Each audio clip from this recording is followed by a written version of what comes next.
Assalamu alaikum dostlar. Ben bugün sizlerge Böğre bilen Qağının dostluğu degan tekstni o'qib beraman. Böğre bilen Qağının dostluğu. Burunqi zamanda Böğre bilen Qağa dost ekan. Bir kuni Böğre bir ishga ovlab kelib tikan.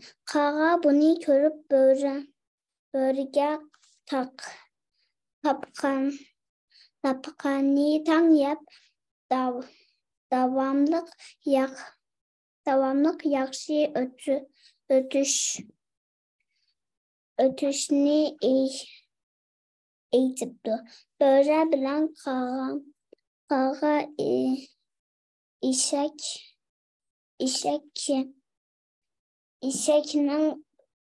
İşekinin köşesine bir kança vakitla hep günlüğü bu oktan ötküzüptü. İşek gücü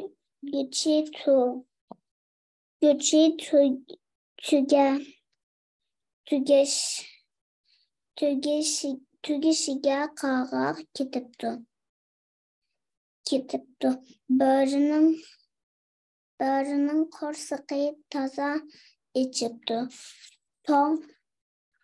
On kılıdığa hali mu kalmaptı. Böğre darakka şundak karısa Qağa bir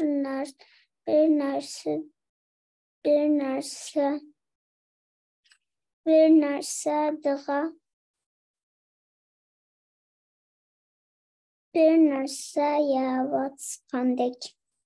Canım dostum, yavatqan narsani hangayli korsıqım bek uçup ketdi depti.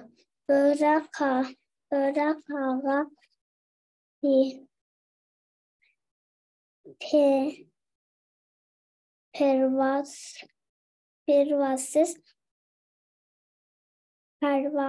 pervasız oturup yavrıptı. Böğre Qağının mundak şahsiyetçi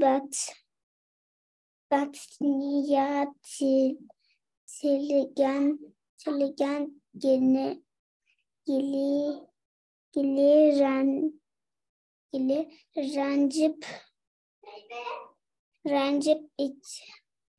rencip kitap kaptı. Şunundan keyin el arsıda Böğrünün tapqını tan orta Qağının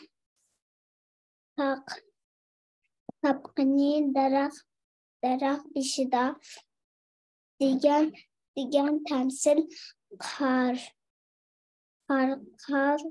qarqalgan iken. Xoş,